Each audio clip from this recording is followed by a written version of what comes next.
Okay, I have all the data in the calculator. The guys is in list 1 and the girls is in list 2.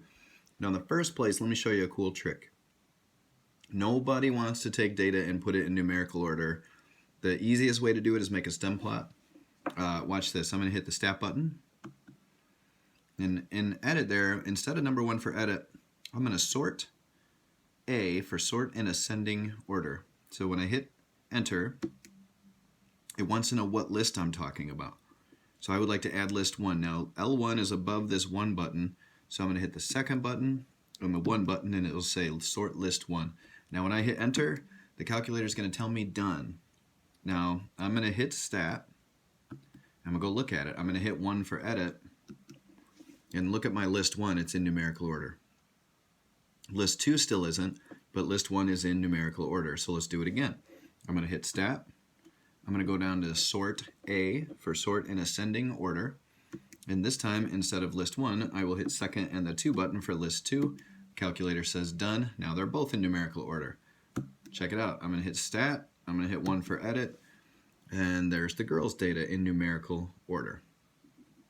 All right. So the next trick,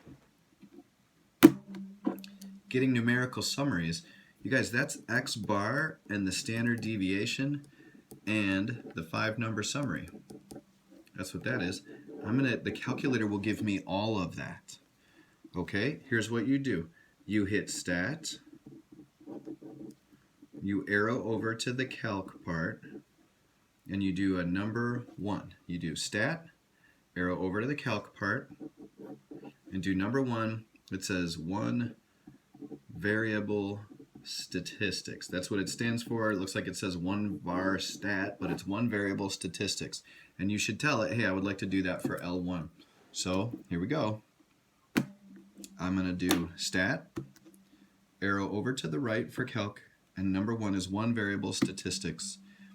Now, some of you guys won't have a drop-down menu. You just have to know to type in second and 1 for L1. Those of you who have a drop-down menu, you just make sure this says list 1. If it doesn't, you can clear it out. You can type in second and 1 to get list 1. Frequency of the list we can ignore. We hit calculate and look at what this calculator does. There's a mean. Skip 2 of them, there's SX. That's the standard deviation.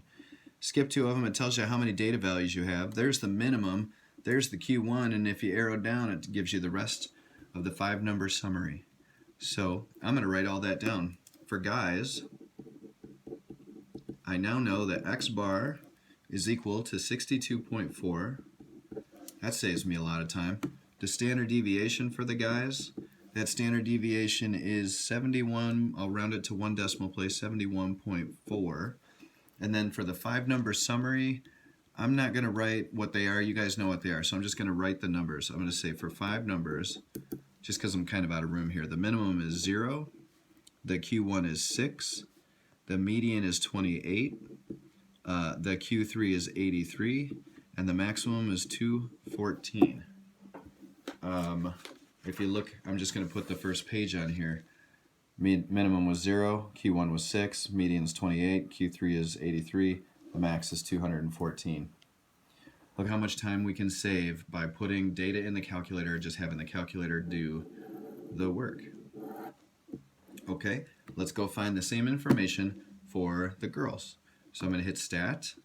I will arrow over to the right for calc, and I will do 1 variable statistics, but this time, get rid of list 1, and I'll put second and 2 for list 2, and it will find all the information for the girls. The mean is 128.25, so we'll go girls. The mean is 128.25, so we'll call it 128.3. The standard deviation, oops, paper moved on me, that's terrible handwriting. Standard deviation is 115.95, so we're going to round it to 116. And then the 5-number summary is 0, 34. You guys can hear Leo. Leo heard something outside. Goodness.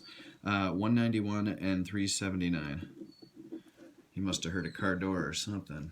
It's very exciting for him. Okay, so there's the 5-number summary. Next, we're going to view a histogram.